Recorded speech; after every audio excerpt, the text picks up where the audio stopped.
The yields, I now yield to the gentleman from Virginia, Mr. Griffith, for 5 minutes.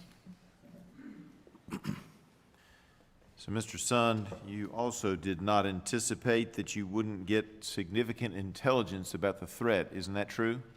That is correct. With the intelligence, You would have anticipated that either your own department or other federal agencies would have alerted you to the risk. Isn't that true? like I've said, this could have been preventable if we had gotten the intelligence they had. And isn't it also true that you would not have anticipated and did not anticipate that you wouldn't get support from up the chain when you requested the National Guard before and on January 6th? Isn't that true? That is correct, sir.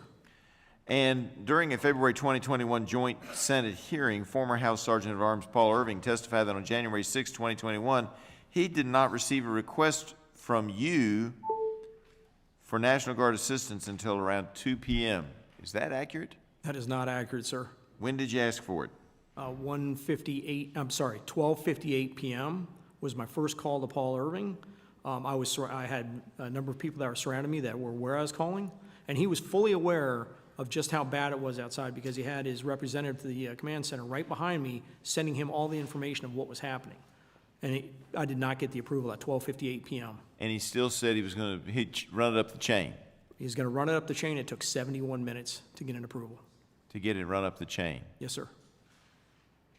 And your assumption, although you testified that you don't know for sure that it went to Nancy Pelosi, your assumption is that because the Sergeant at Arms, while elected by the members of the House, is generally put on the ballot by the Speaker and serves at the direction of the Speaker, so you assumed, as most people would, that it was the Speaker that was the top of the chain.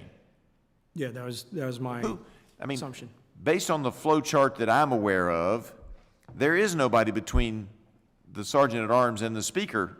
Do you know of somebody in between the two of them? No, sir, I don't. I don't either. All right. Now, you had some phone calls with Mr. Irving. Do you have the records of what times you had those phone calls? Yes, sir, I do. Would you please tell them to the committee? Let's see, if I don't have them, I'd be happy to submit my phone records. My phone records have all been submitted. They were submitted to the Senate hearing, full accounting of my phone records.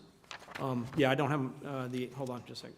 I don't have the exact times. But you made, my recollection is, and I've read your book, but my recollection is you made several calls within a relatively short period of time. If it took 71 minutes to run up the chain, is my information correct that you called 3 times, the first one that you just told us about, and then 2 more during that 71 minutes? No. Those are calls with Speaker Pelosi. Those that I just went over those times, those were calls with Speaker Pelosi. Those were calls with Speaker Pelosi. Between 12:58 and 2:09, when I finally got approval 71 minutes later, I made 11 calls to the Sergeant at Arms asking what's going on. First asking for the request, and then 10 follow-up calls saying what's going on with the request. 11 calls during the yes, and roughly an hour and 10 minutes. And during that time, I was calling every leader of every agency, Gary Settles with Virginia State Police, Secret Service, anybody I could get to come to my aid. I activated mutual aid around the Maryland, Virginia, and that's what brought in the New Jersey State Police at 1:51 p.m.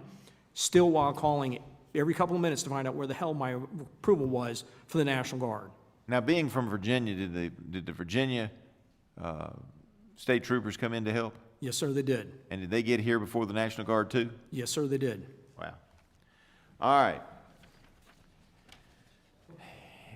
USCP hired Julie Farnham as the Assistant Director of Intelligence and Interagency Coordination Division in November of 2020 when the former director retired. Is that correct? Yes, sir. And she testified previously that you wanted to overhaul the department. Is that correct? She wanted to overhaul the department. She may have. I'm not aware. Okay. All right. So but did you think at the time, on January 6th, did you think your intelligence department was defective? That is correct. I thought the intelligence they were providing us prior to January 6th?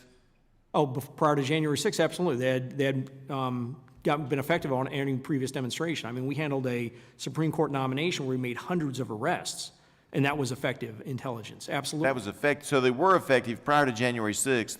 You didn't see the cracks in the system until after that. Is that accurate? That is correct, sir. All right. I appreciate your testimony here today, and I'm glad you've been able to correct some of the misstatements that have been made by others, and I yield back.